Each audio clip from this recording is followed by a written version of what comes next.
प्रभु यीशु मसीह के नाम से आप सबको वेलकम करता हूँ। हृदय की गहराइयों से मैं धन्यवाद करता हूँ पास्टर जी के लिए और तमाम कमेटी लीडर्स के लिए, चर्च अगुवाई के लिए धन्यवाद करते हैं।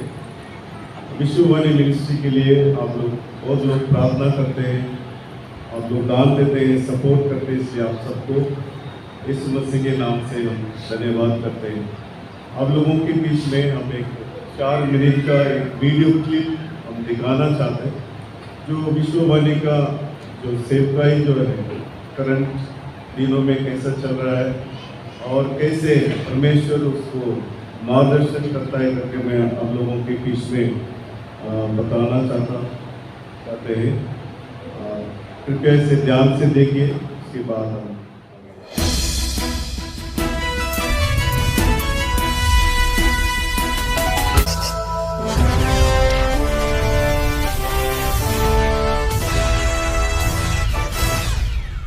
विश्ववाणी सेवकाई का उदय सन 1980 में 1 मई को टुटुकुरेन में प्रभु के दास भाई एमिल जेबा सिंह द्वारा आयोजित एक प्रार्थना संगति के दौरान हुआ और पवित्र आत्मा ने भारतवर्ष के दुर्गम क्षेत्रों तक सुसमाचार पहुंचाने के लिए उन्हें प्रेरित किया। 1987 में विश्ववाणी को एक संस्था के रूप में पंजीकृत किया गया। परमेश्वर ने इस सेवकाई के लिए जो मूल वचन दिया वो रोमियो 15 अध्याय उसका 20वां पद है, जिसमें लिखा है, जहाँ जहाँ मसीह का नाम नहीं लिया गया वहीं सुसमाचार सुनाऊं, ऐसा ना हो कि दूसरे की नींव पर घर बनाऊं। इस वचन के आधार पर हम उन क्षेत्रों का चयन करके सेवकों को भेजते हैं जहाँ अभी तक सुसमाचार नहीं पहुंचा है। 40 वर्षों से हम इस मुख्य पद्धति के साथ कार्यरत हैं। हम किसी दूसरे की नींव पर घर नहीं बनाते, परंतु हम अपने मूल आदर्श पर चलते हैं। दुर्गम क्षेत्र, स्थानीय कार्यकर्ता, भारतीय विश्वासियों का सहयोग व सहभागिता।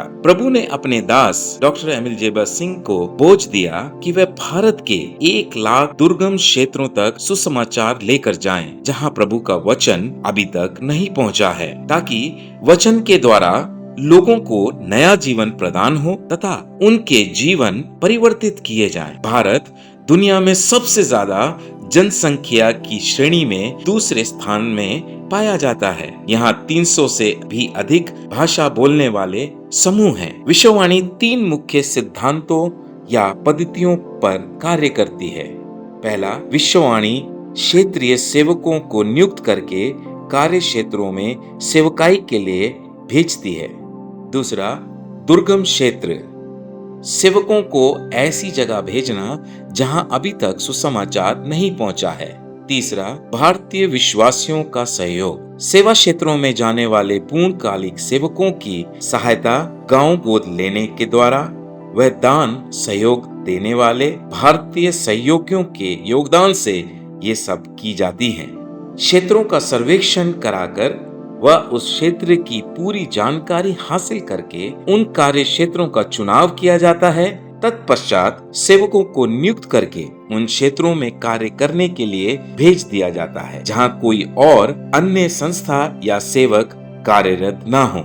एक स्थानीय कार्यकर्ता अपना वेब केंद्र से एक जाल के समान 5 से 10 किलोमीटर के क्षेत्र के अंतर्गत गांव में कार्य करता है और जो आत्माएं प्रभु के खोजी हैं उनके लिए खोजियों की सभा का आयोजन किया जाता है और सभी खोजी जब बाइबल अध्ययन में लगातार सहभागी होते हैं तो उन्हें प्रभु को जानने का एक सुनहरा अवसर प्राप्त होता है। जब वे प्रभु के विश्वास में मजबूत हो जाते और विश्वासी द्वारा साक्षी देने के लिए तैयार हो जाते हैं, तब उन्हें बपतिस्मा दिया जाता है।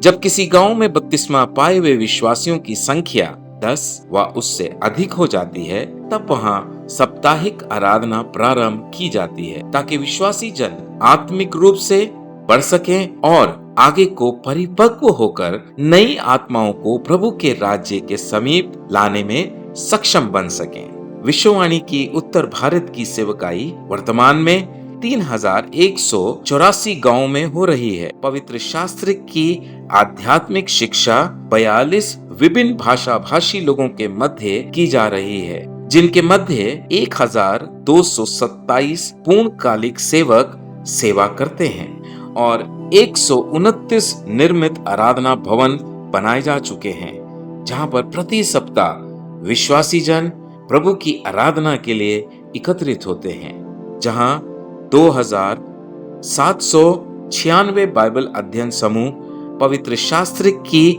आध्यात्मिक शिक्षा दी जा रही है। वर्तमान में हमारे पास 1029 स्थायी आराधना समूह हैं। मेरे प्रिय विश्वासी भाई व बहनों, हम सब यहाँ अपने राष्ट्र के लिए और प्रभु के सुसमाचार के कार्य को 1 लाख गांव तक पहुंचाने के लिए एकत्रित हैं, जहां अभी तक सुसमाचार नहीं पहुंचा है। फसल तैयार है और खेत पक चुके हैं।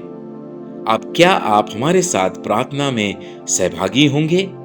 क्या आप सेवकाई के लिए हमारा सहयोग करेंगे? क्या आप इस देश के करोड़ों लोगों के जीवन में परिवर्तन लाने का कारण बनना चाहेंगे? प्रभु आपको तथा आपके परिवार को इस सेवा में जुड़ने के साथ बहुताई की आशीष प्रदान करें।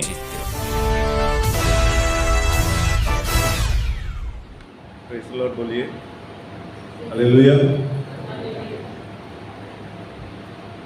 उनके नाम को महिमा हो। ये केवल नॉर्थ इंडिया के बारे में बताया, जो हिंदी भाषा बोले जाते हैं 12 स्टेट में। अगर आप पूरे भारत का हिसाब लेंगे, 10,000 से ज़्यादा गाँव में विश्ववाणी के 4,500 से ज़्यादा सेवक लोग जो है काम करते हैं। तो हम आपसे चाहते हैं आप हमारे लिए प्रार्थना करिए। इन दिनों में बहुत सारे प्रॉब्लम्स को हम लोग फेस करते हैं, आप सब जानते हैं, न्यूज़पेपर में और टीवी में सब लोग जानते हैं। उसी लोगों के ऊपर या सेवक लोगों के ऊपर कैसे कैसे बर्ताव किया जा रहा है, आप सब जानते हैं। इसलिए आप हमारे लिए निरंतर क्या करना है? प्रार्थना करना है। प्रार्थना के बिना हम कुछ नहीं कर सकते। अगर आप यहाँ से प्रार्थना करेंगे, आपके प्रार्थना के दौरान गाँव में बड़े बड़े चमत्कार अद्भुत कार्य होगा। आप विश्ववाणी के लिए प्रार्थना कीजिए। कम से कम एक हफ्ते में एक आधा घंटा आपके घर में आपके परिवार के साथ या आपके आस-पास में जो विश्वासी परिवार रहते हैं उनको बुलाकर 1 घंटा आप विश्ववाणी सेवा के लिए आप प्रार्थना कीजिए। और हमारे पास एक दान बॉक्स है, वो आप लेकर जाइए। हम उसमें आप जो भी आपसे बनता है वो जमा करके विश्ववाणी सेवकाई के लिए दान दे सकते हैं। आपकी जो चर्च के जो टाइप है, चर्च का जो डोनेशन है, चर्च का जो भी आपका जो प्रॉमिस आपने किया हुआ है उसमें टच नहीं करना है। और आप सब्जी लेने के लिए जाते हैं या बाजार में जाते हैं, कुछ खर्चे के लिए जाते हैं या कुछ पैसे बचाते हैं, एक्स्ट्रा पैसा बचाते हैं, उसको आप सेवकाई के लिए आप जमा करके दे सकते हैं। जिसे आपने क्लिप में देखा, एक सेवक जो है 5 गांव में सेवा करता है और एक एक गांव को एक एक परिवार जो है अडॉप्ट करता है। जैसे चाइल्ड अडॉप्ट करते हैं, वैसे एक एक गांव को एक एक कलीसिया, एक एक परिवार, एक एक व्यक्ति अडॉप्ट करता है। ऐसे आप भी उसको अडॉप्ट कर सकते हैं। आपके प्रार्थना के द्वारा, आपके सपोर्ट के द्वारा उस गांव में सेवकाई होगी। उसके ऊपर जो रिपोर्ट है आपको हर महीना दिया जाएगा। आप हमारे लिए विश्ववाणी के रिप्रेजेंटेटिव बन के, एरिया लीडर बन के हमारे साथ मिलकर आप काम कर सकते हैं। आप लोगों में से कोई 30 साल के नीचे हो या आपके मन में ऐसे बोझ हो, सेवा करने का इच्छुक हो, आप डेडिकेटेड हो गाँव में जाने के लिए या ऑफिस में रहकर कुछ कार्य करने के लिए, तो हम आपको वेलकम करते हैं। आप विश्ववाणी ऑर्गेनाइजेशन में जुड़कर प्रभु की सेवा कर सकते हैं। आप हमारे जो मिशनरीज हैं जो 3 महीना कैंपस ट्रेनिंग के बाद गाँव में जाते हैं, उनके लिए आप एक साइकिल दे सकते हैं। जैसे आप इतने सुंदर म्यूजिक बजाते हैं, तो ऐसे गांव में जो कलीसिया जो विश्ववाणी के द्वारा बनाया गया, उन कलीसिया में आराधना के लिए आप म्यूजिक इंस्ट्रूमेंट्स दे सकते हैं और भी सामान दे सकते हैं जो कलीसिया के लिए जरूरत है। अभी हमने देखा 400 से अधिक गाँवों में आप चर्च बना सकते हैं। जमीन तैयार है, लोग तैयार हैं, लेकिन उन पैसा भवन नहीं है। तो आप चाहे तो एक भवन परमेश्वर के नाम की महिमा के लिए आराधना भवन बनाकर दे सकते हैं। इसके द्वारा प्रभु के कार्य को जो सब मिलकर आगे बढ़ा सकते हैं। जैसे आप सिटी में सेवा करेंगे, आप प्रार्थना के द्वारा हमें सपोर्ट करेंगे, फाइनेंस के द्वारा हमें सपोर्ट करेंगे। हम लोग गांव में रहकर परमेश्वर के नाम को 1 लाख गांव तक लेके जाना चाहते हैं। आप सब जानते हैं भारत देश में 6,40,000 से ज़्यादा गांव हैं, है ना। उनमें से 1 लाख गांव के लिए विश्ववाणी प्रार्थना करता है कि कम से कम 1 लाख गांव में विश्ववाणी सेवका के द्वारा, विश्ववाणी सेवक लोगों के द्वारा 2030 के पहले सुसमाचार को लेकर जाना चाहते हैं। इस बड़ा मिशन में आपकी सपोर्ट के बिना हम लोग कुछ नहीं कर सकते। आप हमारे लिए प्रार्थना कीजिए, आप हमारे लिए सपोर्ट कीजिए, आप हमारे साथ खड़े होकर प्रार्थना में, सेवा में हमारे साथ रहिए। मैं प्रभु को धन्यवाद करता हूँ।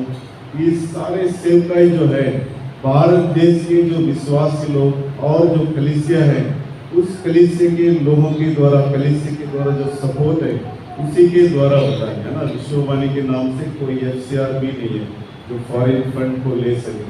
और हमारा बेसिक सिद्धांत है, जो भी फंड हमारा रहेगा वो भारत देश के विश्वासियों के हाथों से जो दिया जाएगा उसी से हम लोग काम करना चाहते हैं। इसलिए आप लोग प्रार्थना कीजिए, आप हमारे साथ जुड़ जाइए और हमारे लिए आप क्या करिए, सपोर्ट करिए। प्रभु आप सबको आशीष करें। आइए हम प्रार्थना करेंगे।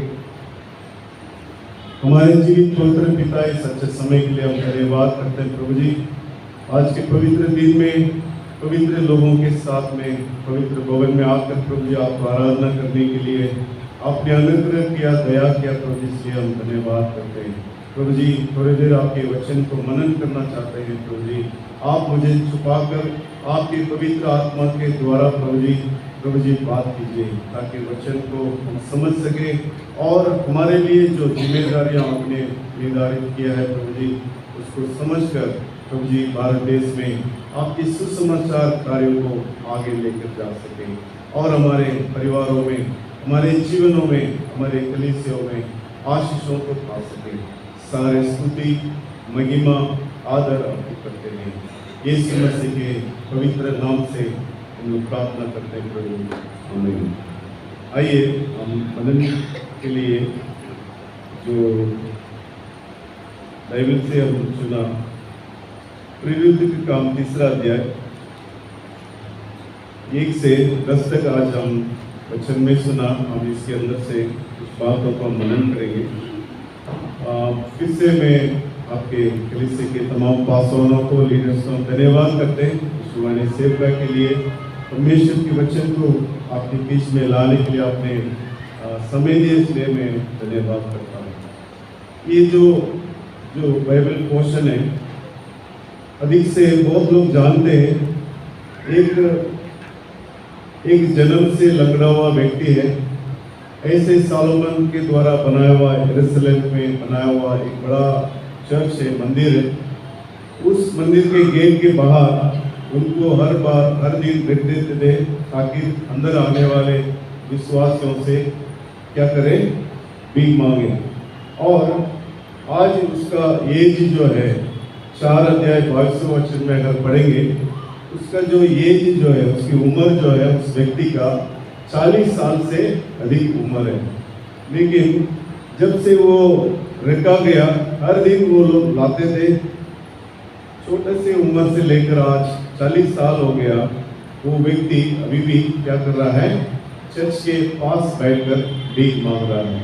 और चर्च के अंदर आराधना होता है, चर्च के अंदर सुसमाचार प्रचार किया जाता है, हजारों लोग आते हैं जाते हैं, लेकिन उन्हें कोई भी अंदर लाने के लिए प्रयास नहीं किया या उनको मदद नहीं किया अंदर आने के लिए। हाँ, जरूर उनको मदद किया, खाने पीने का चीज़ दिया होगा, या जब वो पैसा मांगता था तो लोग पैसे दिए होंगे, लेकिन शारीरिक रीति से उनको सारे सहायता किया, लेकिन आत्मिक रीति से किसी ने उन्हें सहायता नहीं किया। इसलिए इतना देर हो गया। और एक पतरस और यूहन्ना जैसे एक एक प्रभु के दास के द्वारा इस मिरेकल को पाने के लिए इतना देर हो गया। तो आज हमारे जीवन को उस व्यक्ति के बराबर अगर हम रख के देखेंगे, बहुत बार हम चर्च के अंदर तो हैं लेकिन मसीह के साथ अभी भी जुड़े नहीं हैं। वचन में अभी तक गहराइयों से रिश्ता हम बनाया नहीं है। हमारा जीवन वचन के अनुसार नहीं है। वचन के पास होने के बावजूद भी वचन हमारे जीवन में कार्य नहीं करते। तो बहुत बार हम ऐसे देखते हैं, ऐसे लगता है संसार के लोगों से और मसीह लोगों में से कोई फर्क नहीं दिखता। आज आपको और मुझको अपने जिम्मेदारियों को समझना है। अगर वो व्यक्ति अपने जिम्मेदारियों को समझा होता तो वो खुद बोला रहता मुझे अंदर लेकर जाइए। उसको केवल चल नहीं सकता है ना, पैरों में प्रॉब्लम है, लेकिन उसकी आंखें, उसके दिमाग, उसके हाथ, उसके शरीर के दूसरे सारे पार्ट जो है अच्छा रहता, अच्छा है, और इसलिए वो हर समय मांगता है। आज हम लोगों के जीवन में भी एक प्रॉब्लम है या एक वीकनेस है या एक माइनस पॉइंट है, लेकिन बाकी सारा चीज़ परमेश्वर हमें आशीष किया है। लेकिन हम महत्वपूर्ण किसको देते हैं? जो कमजोरी है उसी को हम ज़्यादा बताते हैं, और जो परमेश्वर जो अनुग्रह हमें किया है, जो दया किया है, जो आशीषों से भरपूर किया है, उसको हम क्या करते हैं? भूल जाते हैं। मेरे प्रिय लोगों, आज हम मसीह में हैं, मसीह के साथ हैं। क्या मसीह के लिए हम जी रहे हैं या हमारे लिए जी रहे हैं? आज आपको और मुझको सोच कर देखना है।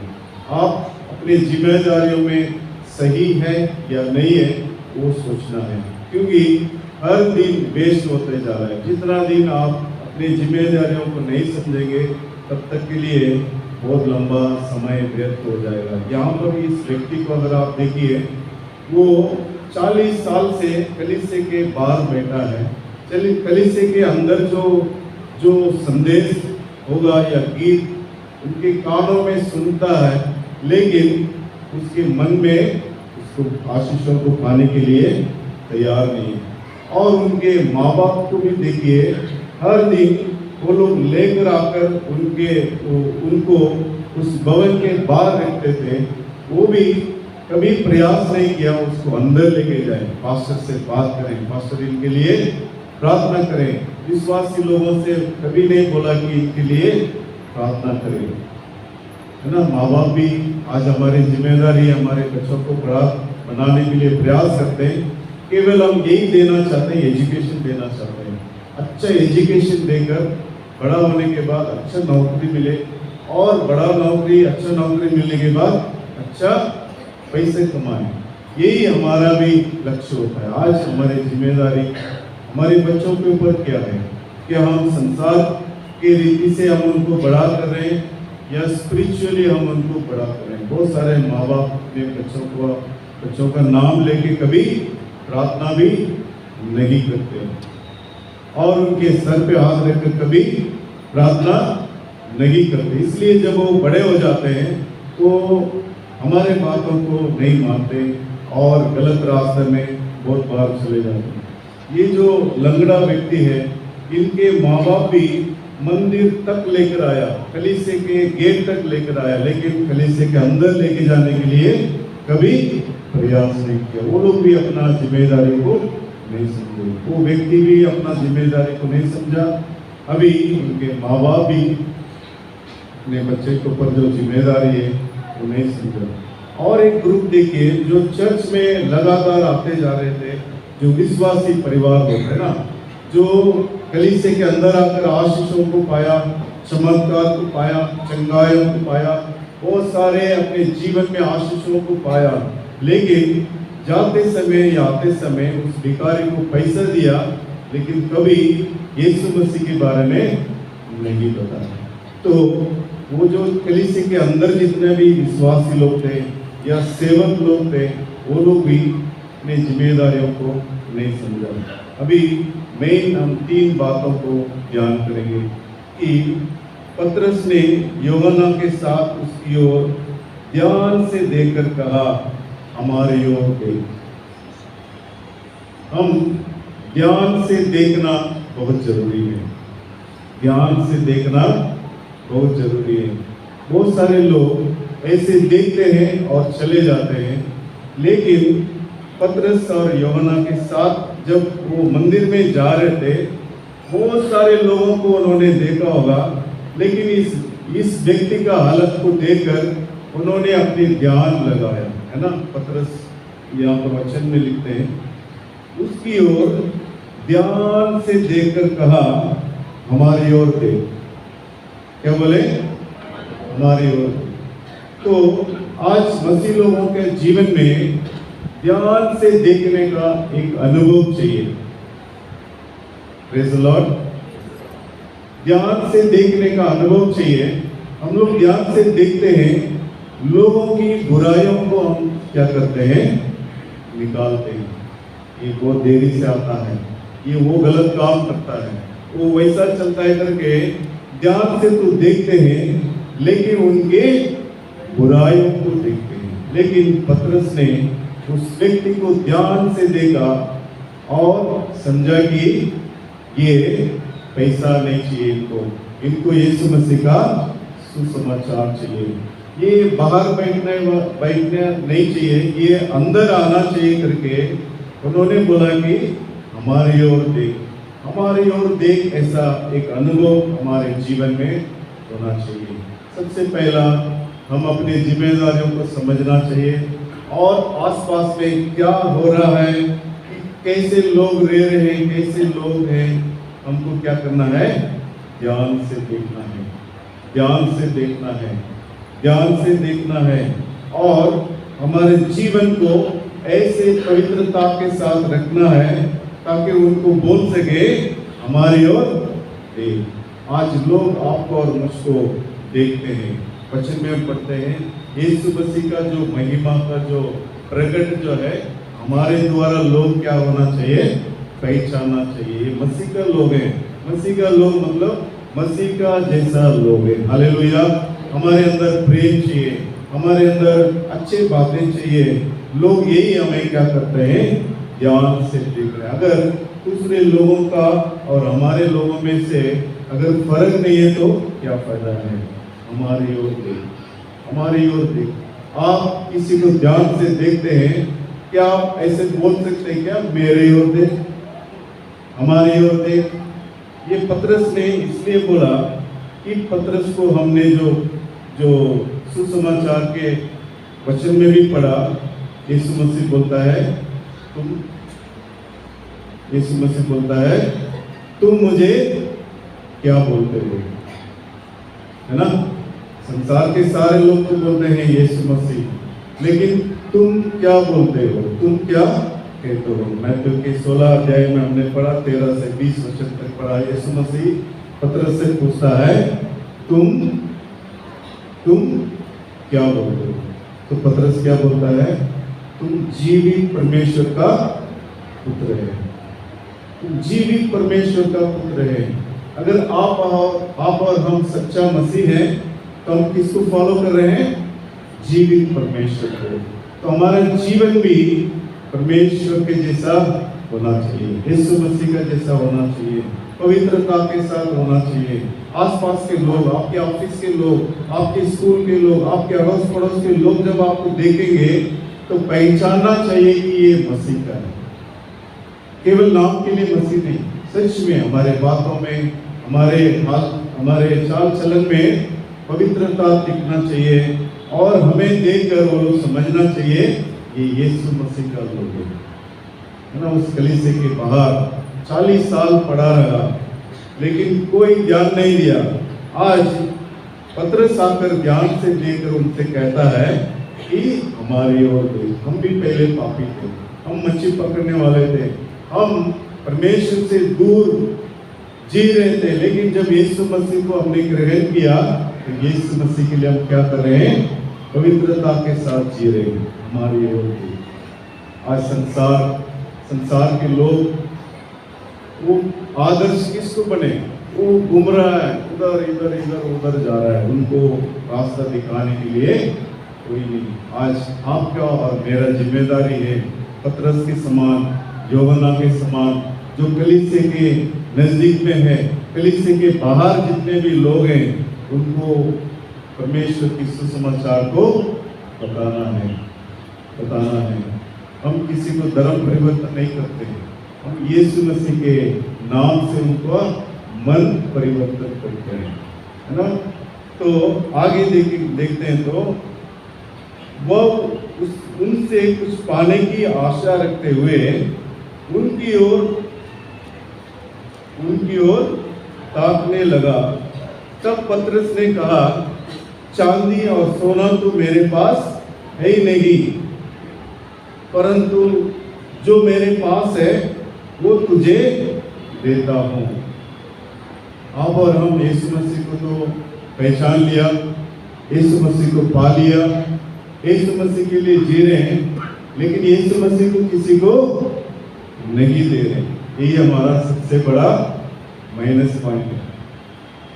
यीशु मसीह के द्वारा आशीषों को तो हमने पाया, नया जीवन पाया, इतने अच्छे कलीसिया को हमने पाया, लेकिन बाहर जाके किसी को हम कुछ बोलते नहीं हैं, डरते हैं ना, क्या सोच लेंगे, क्या देख लेंगे।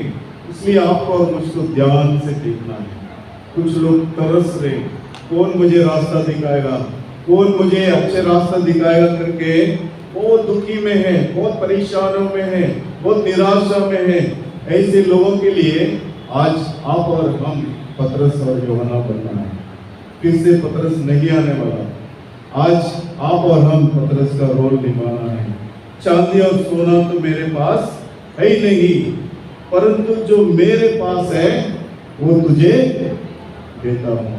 क्या आज आपके दिल के अंदर यीशु मसीह है? कैसे सामर्थ है?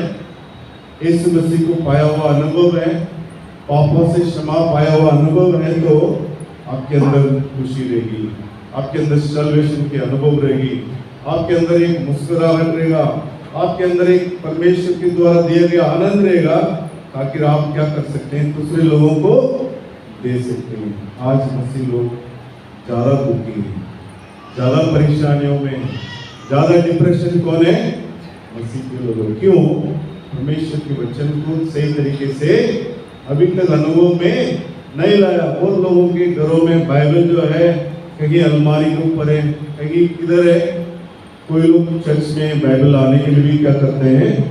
शर्म करते हैं। बाइबल को उठाकर लाना क्या सोचते हैं? आजकल फैशन नहीं लगता है ना। जितना बाइबल को आदर करेंगे, इसके वचन के अनुसार चलेंगे, उतना परमेश्वर आपको आदर करेगा। हालेलुया। देखिए, पतरस ने बोला, जो मेरे पास है वो तुझे देता हूं। आज हमें यही देखना है कि मेरे पास यीशु मसीह का सामर्थ्य है या नहीं। अगर हमारे अंदर ही सामर्थ्य नहीं है, हमारे अंदर ही यीशु मसीह नहीं है, तो कहाँ हम अपने परिवार के लोगों को, कहाँ दूर के लोगों को सुसमाचार को सुना सकते हैं।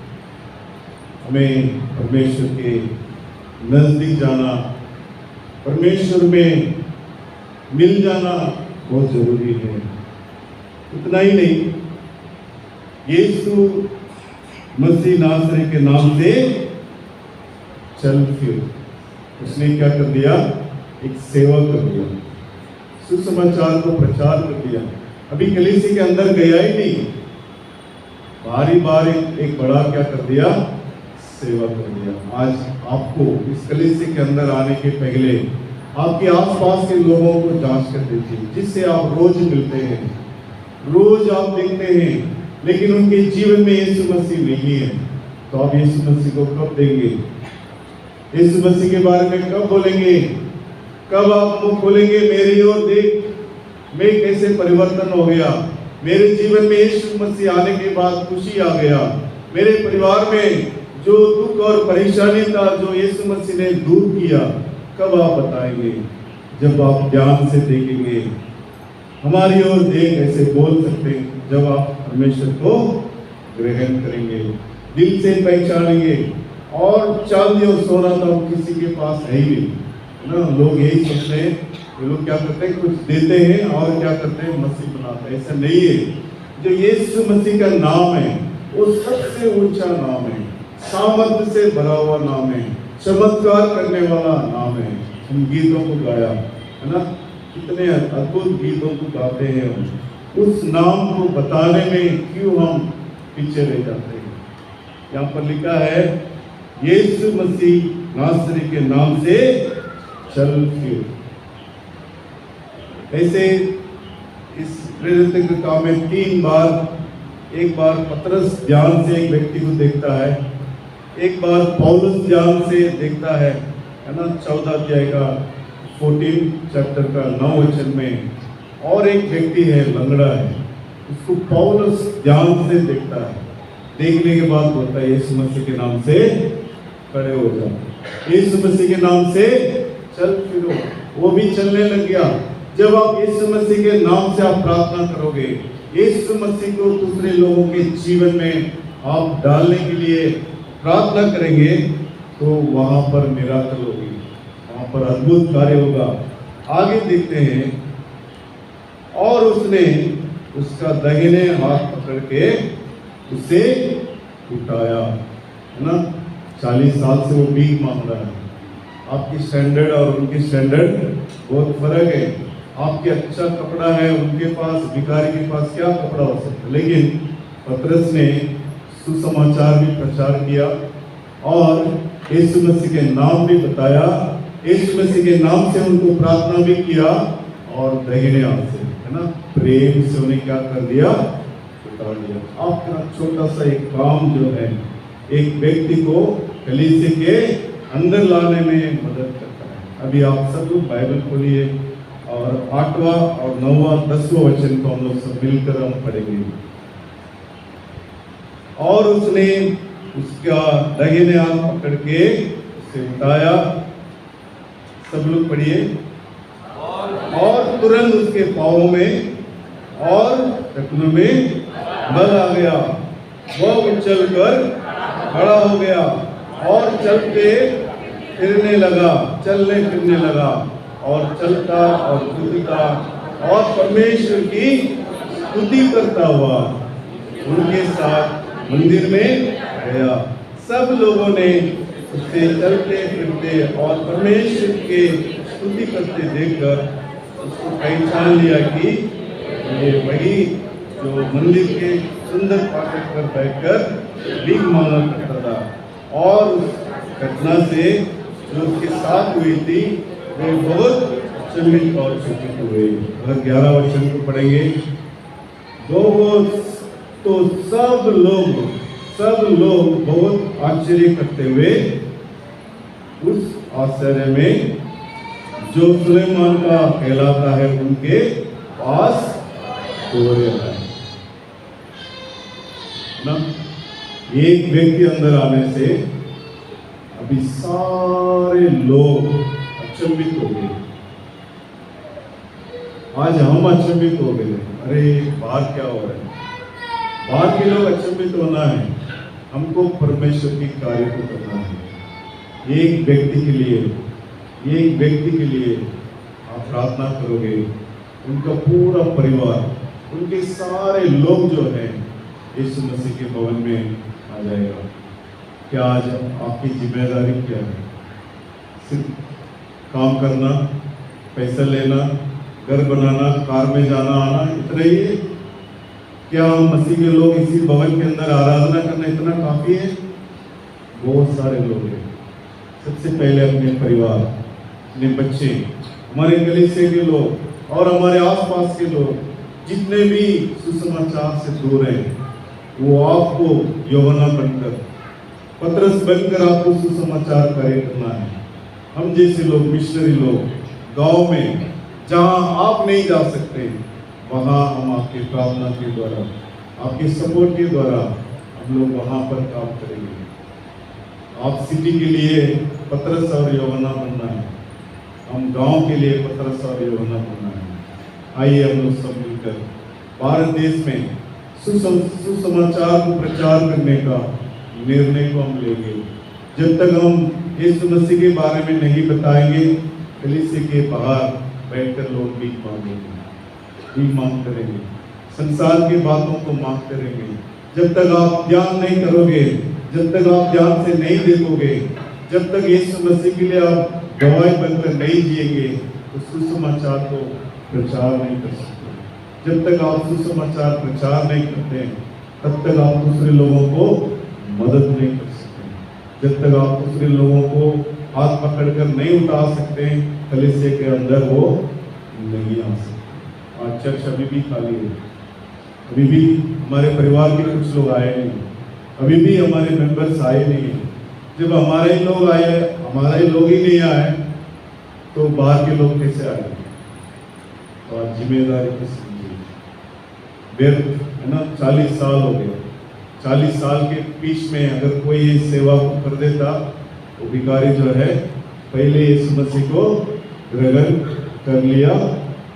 आइए हम यहाँ पर जब तक आप जिम्मेदारियों को नहीं समझेंगे, बहुत लोग इस संसार को छोड़कर नरक में चले जाएंगे।